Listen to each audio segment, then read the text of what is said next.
Board functions हमारे पास क्या है कि अगर हम बोर्ड फंक्शंस डिवाइस बता दें, अगर हम उसको एक 2 पॉइंट्स में बताएं, तो हमारे पास 2 मेजर रिस्पॉन्सिबिलिटीज बताई जाती हैं बोर्ड की।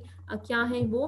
Acquire and protect the organization assets. ठीक है, जितने भी ऑर्गेनाइजेशन के एसेट्स हैं, वो फाइनेंशियल रिसोर्सेज हैं, वो ह्यूमन रिसोर्स की फॉर्म में उसका खजाना है ना, उसकी एक प्रॉपर्टी आप ही कह सकते हैं ऑर्गेनाइजेशन की, कि वो जो ह्यूमन फोर्स है, जो ह्यूमन रिसोर्स उसके पास मौजूद हैं, जो उसके पास फाइनेंशियल रिसोर्सेज मौजूद है, तो जितने भी एसेट्स हैं उस ऑर्गेनाइजेशन के, उस एनजीओ के, ठीक है, तो वो उन एसेट्स को किस तरह से एक्वायर करेंगे, ठीक है, वो कैसे उनको हासिल करेंगे, हासिल करने के बाद वो उनकी प्रोटेक्शन कैसे करेंगे, वो कैसे प्रोटेक्ट कर रहे हैं। दे आर ट्राइंग, और दे आर ट्राइंग कि वो जो उनके पास एसेट्स उस ऑर्गेनाइजेशन के हैं, जो रिसोर्सेज हैं, वो ज़ाया ना हो, या वो अभी कह सकते हैं कि उनकी टैलेंट्स इस्तेमाल ना हो, उनको प्रॉपरली रिस्पॉन्सिबिलिटीज उनकी उनके टैलेंट्स के मुताबिक ना दी जा रही है, तो उस तरह से उनको उनके एसेट्स को कैसे प्रोटेक्ट किया जाएगा। Make certain the organization is working to fulfill its mission. ठीक है, इस चीज़ को इंश्योर किया जाए,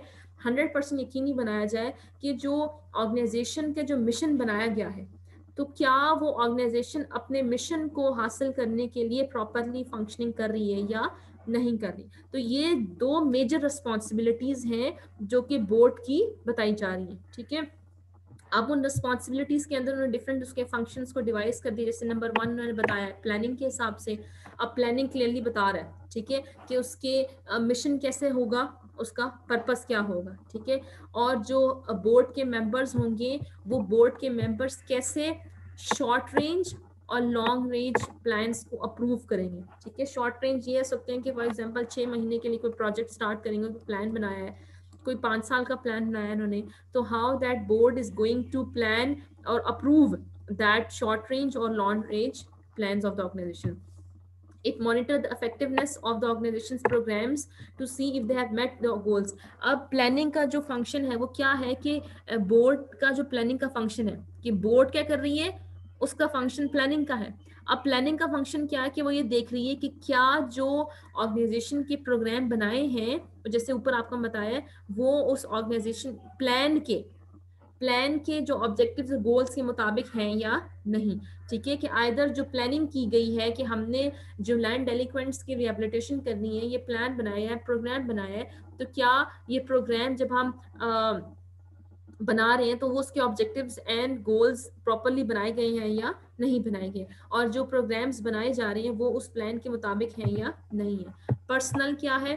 पर्सनल क्लियरली इंडिकेट्स कि कैसे हायरिंग की जाएगी, ठीक है, या उसके executive operating chief operating for example officer है, जिसको एग्जीक्यूटिव डायरेक्टर भी कहते हैं, उसको कैसे हायर किया जाएगा, उनको उनकी रिस्पॉन्सिबिलिटीज क्या उनको दी जाएंगी, उनको क्या काम बताए जाएंगे, और उनकी परफॉर्मेंस को कैसे मॉनिटर किया जाएगा। ठीक है, अब ये एग्जीक्यूटिव डायरेक्टर की जो परफॉर्मेंस अप्रेजल है वो कैसे फॉर्मली किया जाएगा। ठीक है, एक साल में एक दफा उसको ये चेक किया जाएगा कि जो परफॉर्मेंस है उसकी, क्या वो प्रॉपरली परफॉर्म कर रहा है, अपनी ड्यूटीज एंड रिस्पॉन्सिबिलिटीज को फुलफिल कर रहा है या वो नहीं कर रहा। ये पर्सनल जो बोर्ड है वो क्या करेगा, सैलरी स्केल्स को अप्रूव करेगा, जॉब डिस्क्रिप्शन बताएगा। ठीक है, कि जो स्टाफ मेंबर्स हैं जो कि एग्जीक्यूटिव डायरेक्टर को हायर कर रही हैं, उन स्टाफ मेंबर्स की सैलरी क्या होंगी, उनकी जॉब डिस्क्रिप्शन उन लोगों की क्या होगी जो कि एग्जीक्यूटिव डायरेक्टर को चूज कर रहे हैं। ठीक है, पर्सनल पॉलिसीज ऑर्गेनाइजेशन की क्या है, और ये भी कि जो बोर्ड मेंबर्स हैं वो आपस में एक दूसरे को रिस्पेक्ट करेंगे, सपोर्ट करेंगे। फाइनेंशियल क्या रिस्पॉन्सिबिलिटीज है, बजट को अप्रूव करना। ठीक है, वो फंड उस वक्त तक एक्सपेंड नहीं किया जाएगा जब तक जो फंड्स हैं वो इंक्लूड ना हो budget approved by the board. ठीक है, कि अब जब तक वो जो बजट है, अब अगर वो बजट अप्रूव ही नहीं हुआ बोर्ड से, ठीक है, तो हम उसके फंड्स को इस तरह से यूटिलाइज नहीं कर सकते। ठीक है, आपने अगर आपको जो बजट दिया गया था, आपको फाइनेंसेस दिए गए थे, रिसोर्सेज आपके पास मौजूद थे, तो आपने उनको कैसे खर्च किया है, ठीक है, और उसकी रिपोर्टिंग करनी रेगुलर बेसिस पे। और अगर मेंबर्स प्रॉपरली फंक्शन नहीं कर रहे तो उन मेंबर्स के खिलाफ लीगल और इथिकल एक्शन क्या लिया जाएगा, राइट। और अगर रिसोर्सेज एनजीओ को चाहिए, रिसोर्सेज अभी कह सकते हो कि मशीनरीज चाहिए उनको, उस ऑर्गेनाइजेशन को कोई प्रोडक्ट्स चाहिए, कुछ चीज़ें चाहिए, तो उन चीज़ों की प्रोक्योरमेंट कैसे करनी है, उसकी टेंडर नोटिस कैसे दे रहे हैं, वो चीज़ें कैसे ढूंढनी है, ठीक है, अप्रूवल कैसे लेनी है फंड रेजिंग प्लान की। तो ये जो फाइनेंशियल का जो प्रोसेस है ये हर उस चीज़ को डील करेगा जो कि फाइनेंस से रिलेट होगा। फंड रेजिंग है, फंड स्पेंडिंग है, फंडिंग रिपोर्ट्स बनानी है, तो ये सारी की सारी चीज़ें इस फाइनेंशियल फंक्शन के अंदर आती हैं। पब्लिक रिलेशन क्या करेंगे, जो बोर्ड मेंबर्स हैं वो ये देखेंगे कि कैसे वो ऑर्गेनाइजेशन की एक्टिविटीज से अवेयर हों, ठीक है, और वो जितने भी encourage participation in appropriate activities in the community, ठीक है, और इंकरेज करेंगे बोर्ड के मेंबर्स को, ठीक है, कि वो जो कम्युनिटी के अंदर जो एक्टिविटीज की जा रही है उसके अंदर पार्टिसिपेट करें। और जो बोर्ड के मेंबर्स हैं जो कि इस अपने जहन में उनका ये मकसद है कि पब्लिक रिलेशंस को कैसे बिल्डअप करना है, वो कोशिश करेंगे कि जो उनकी ऑर्गेनाइजेशन का जो इमेज है, ठीक है, वो इमेज पब्लिक के सामने क्या है। जैसे हम ये कहते हैं ना कि कुछ एनजीओज ये तो बिल्कुल अच्छी नहीं है, ये प्रॉपरली काम नहीं करती, ये इस हिसाब से अच्छी नहीं है, तो हम क्या करते हैं, ये शो कर रहा है कि उस एनजीओ का पब्लिक इमेज क्या है, आवाम के सामने वो एनजीओ अच्छी है या नहीं। तो इसलिए ज़रूरी है कि ये जो पब्लिक रिलेशन का जो फंक्शन है बोर्ड, वो ये इस तरह से फुलफिल करेगी, वो कोशिश करेगी कि उसका इमेज पब्लिक के सामने बहुत ज़्यादा अच्छा हो, ठीक है। मॉनिटरिंग एंड इवैल्यूएशन की जाएगी। मॉनिटरिंग जैसे आपको मैंने शुरू में बताया था कि जो प्रोजेक्ट अगर चल रहा है तो उस प्रोजेक्ट की रूटीन के बेसिस पे इंफॉर्मेशन लेना, कोई प्रोजेक्ट है, कोई प्रोग्राम है, ठीक है, ये देखने के लिए कि जो प्रोसीडिंग्स हैं, जो प्रोग्राम चल रहा है वो प्लान के मुताबिक चल रहा है या नहीं चल रहा, ठीक है।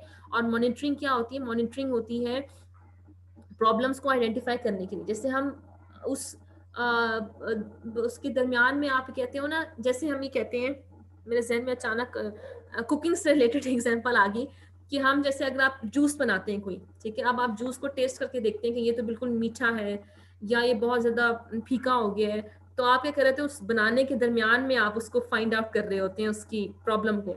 तो आप क्या कर रहे थे, उस प्रॉब्लम को आइडेंटिफाई कर लिया, आपने उस प्रॉब्लम को उसी टाइम करेक्ट कर लिया, ठीक है। अगर इसी तरह से अगर आप कोई प्रोजेक्ट लेते हैं और उस प्रोजेक्ट के को आप मॉनिटर कर रहे हैं, जैसे जब लैंड डेलिक्वेंट्स का आपको प्रोजेक्ट मिला था रिहेबिलिटेशन का, तो आपने उसकी मॉनिटरिंग कैसे की कि पता चला कि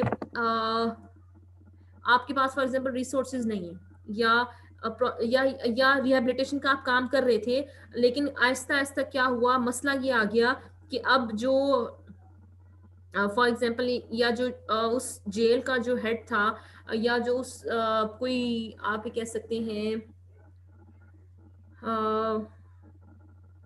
या कोई सिक्योरिटी का कोई इशू आ जाता है, ठीक है। अब सिक्योरिटी का इशू आपको कब पता चला, दरमियान आपको पता ही नहीं था कि आपकी एनजीओ के जो लोग थे वो इस रिहेबिलिटेशन का काम कर ही नहीं रहे। फॉर एग्जाम्पल आप बोर्ड के मेंबर्स हैं ना, तो आपको ये पता चला कि वो तो अपने ऑफिस में बैठे होते हैं, वो तो वहां जाके जो लैंड डेलिक्वेंट्स के साथ इंटरेक्ट ही नहीं कर रहे। तो ये आपको पता चला जब आपने मॉनिटरिंग की, तब आपको ये इंफॉर्मेशन मिली कि सिक्योरिटी इश्यूज की वजह से आपके मेंबर्स को अब आधा आपने काम किया था, आधा आपका टाइम पीरियड रहता था 6 मंथ्स का, तो आपको अब जाने नहीं दे रहे। तो आपको प्रॉब्लम पता चला, आपने क्या उस प्रॉब्लम को फिर रिजॉल्व करने की कोशिश करते हैं, ठीक है। तो मॉनिटरिंग किस लिए की जाती है, ताकि उस प्रोसेस को, उस प्रोजेक्ट को जो चल रहा है उसके दरमियान में अगर कोई मसले आते हैं तो उन मसलों को किस तरह से हल किया जा सके। तो मॉनिटरिंग किस चीज को क्वेश्चन करती है, are we on the track, ठीक है। मॉनिटरिंग किस चीज को देखती है, क्या हम रास्ते पे हैं, ठीक है। और इवैल्यूएशन क्या देखते हैं कि are we on the right track, कि जो हमने प्रोजेक्ट कर लिया वो क्या हमने सही किया या गलत किया, या हमने जो प्रोजेक्ट किया था उस प्रोजेक्ट को को पहले जब हमने ऑब्जेक्टिव्स बनाए थे तो क्या उस प्रोजेक्ट ने उन ऑब्जेक्टिव्स को अचीव किया या नहीं किया। अब बोर्ड क्या कर रही होती है, इस मॉनिटरिंग एंड वैल्यूएशन के सिस्टम को अप्रूव कर रही होती है। जैसे आप ये चेक कर रहे हो ना, चेक एंड बैलेंस कर रहे हैं कि प्रोजेक्ट सही चल रहा है या नहीं चल रहा। अब उसको चेक करने का तरीका क्या है, ठीक है, चेक कर रहे हो ना आप चेक कर रहे हैं कि प्रोजेक्ट आपने शुरू किया हो तो वो प्रॉपरली काम कर रहा है या नहीं कर रहा। तो वो जो चेक करने का जो तरीका है, वो तरीका कौन अप्रूव करता है, वो बोर्ड अप्रूव कर रहा होगा। और सिस्टम को जो आपने बनाया, इस एवेल्युएशन सिस्टम को, इस मॉनिटरिंग सिस्टम को कौन इंप्लीमेंट कर रहा है, एग्जीक्यूटिव डायरेक्टर, स्टाफ या दूसरे स्टेक होल्डर्स। बोर्ड क्या कर रहा होता है, यूज कर रहा होता है monitoring and evaluation information in making decisions to allocate resources and strengthen programmes and services. ठीक है, मॉनिटरिंग एंड इवैल्यूएशन की जाती है, बोर्ड करता है इस मॉनिटरिंग इवैल्यूएशन की जो इंफॉर्मेशन होती है। ठीक है, मॉनिटरिंग एंड इवैल्यूएशन की बोर्ड ऑर्गेनाइजेशन के मेंबर्स ने वो इंफॉर्मेशन आगे ऊपर बोर्ड तक गई, उस बोर्ड ने क्या किया, इस इंफॉर्मेशन को देखा और वो फिर फैसला करेंगे कि हाँ हमारा पास ये इशू आ रहा था, तो अब हम इस इशू को किस तरह से सॉल्व कर सकते हैं। ठीक है, कि अगर सिक्योरिटी के इशू की वजह से आपके मेंबर्स को उस जेल में आप जाने नहीं दे रहे, उन इस प्रॉब्लम को रिजॉल्व करने के लिए, जुवेनाइल डेलिक्वेंसी की रिहैबिलिटेशन का जो आपने प्रोजेक्ट शुरू किया था, तो आप क्या करोगे, इस मसले को आप फिर क्या करोगे, हल करने की कोशिश करेंगे। तो ये आप मॉनिटरिंग एंड इवैल्यूएशन के अंदर करते हैं। सो बोर्ड डेवलपमेंट, ठीक है, बोर्ड डेवलपमेंट हमारे पास लास्ट है। दिस इज अबाउट कि आप एनजी मेंबर्स क्या करते हैं, बोर्ड को इलेक्ट करते हैं। ठीक है, लेकिन ज़्यादातर बोर्ड क्या कर रहा होता है, अपने मेंबर्स को रिक्रूट कर रहा होता है। और इनकी कोशिश क्या होती है, बोर्ड की डेवलपमेंट है ना, अब डेवलपमेंट क्या शो कर रही है कि हाउ इट इज प्रोग्रेसिंग। ठीक है, how it is moving towards positive change.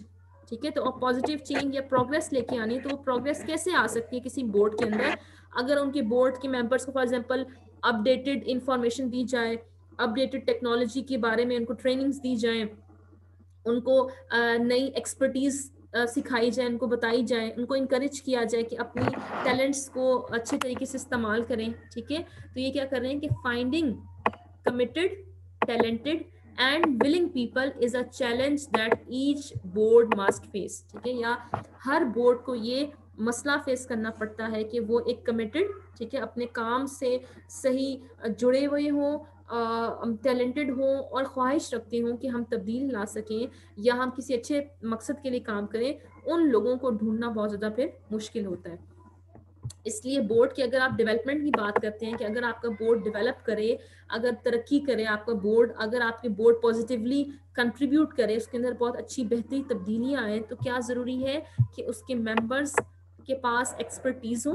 ठीक है, किसी खास काम में महारत रखते हों, जिस चीज़ के साथ उनकी ड्यूटीज़ लगाई गई हैं वो उस एस्पेक्ट में, उस रिस्पॉन्सिबिलिटीज़ में वो एक्सपर्ट हैं या नहीं है। ठीक है, कमिटमेंट हो, वो कमिटेड हो उस चीज के ऊपर, वो जुड़े हुए हों कि हमारी ये चीज, हमारी ये जिम्मेदारी हमें दी गई है, तो हमने इस जिम्मेदारी को बहुत ही अच्छे तरीके से निभाना है। And the last point is about that diversity. Diversity भी बहुत ज्यादा इंपॉर्टेंट है। जब मुख्तलिफ एरिया के लोग उस ऑर्गेनाइजेशन में काम करेंगे, तो उसका मतलब है वो मुख्तलिफ एरिया की इंफॉर्मेशन वहां ला रहे हैं, वो मुख्तलिफ एरिया से जो नॉलेज गेन की है वो लेके आ रहे हैं। जब different gender, different race, different language diversity, आप एथनिसिटी के लोग एक ऑर्गेनाइजेशन के अंदर काम करेंगे, उस बोर्ड के अंदर, तो उस बोर्ड के क्या होगी, वो डाइवर्स होगी, उसके पास फिर मल्टीपल इंफॉर्मेशन आएगी, उसके पास multiple, you can say, point of views आएंगे। आप एक पंजाब के रहने वाले लोगों की जो एक्सपीरियंसेस है वो डिफरेंट होंगे, बलूचिस्तान के रहने वाले लोगों के एक्सपीरियंसेस डिफरेंट होंगे, खैबर पख्तूनख्वा के लोगों के एक्सपीरियंसेस डिफरेंट होंगे, सिंध के डिफरेंट होंगे, कश्मीर के डिफरेंट होंगे, गिलगित के डिफरेंट होंगे।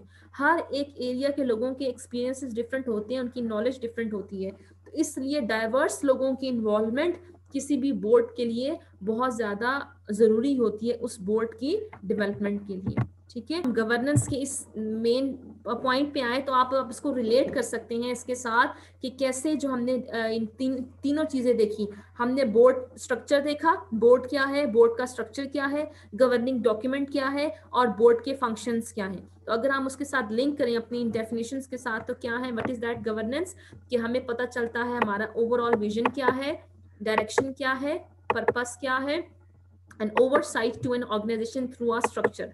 ठीक है, और इसके जरिए हम क्या कर सकते हैं, अगर गुड गवर्नेंस की बात करें तो क्या, it is the sharing of decision making authority. Sharing कैसे हो रही है, जैसे आपको बताया डिफरेंट कमेटीज बनाई गई थी, और इन कमेटीज के दरमियान में पावर एंड रिसोर्सेज को कैसे डिस्ट्रीब्यूट किया जाता है। ठीक है, या चेक एंड बैलेंस, जैसे आपको मॉनिटरिंग एंड इवैल्यूएशन का पॉइंट बताया गया। ठीक है, कि चेक एंड बैलेंस के जरिए कैसे जो पावर अथॉरिटी है वो डिवाइडेड होती है।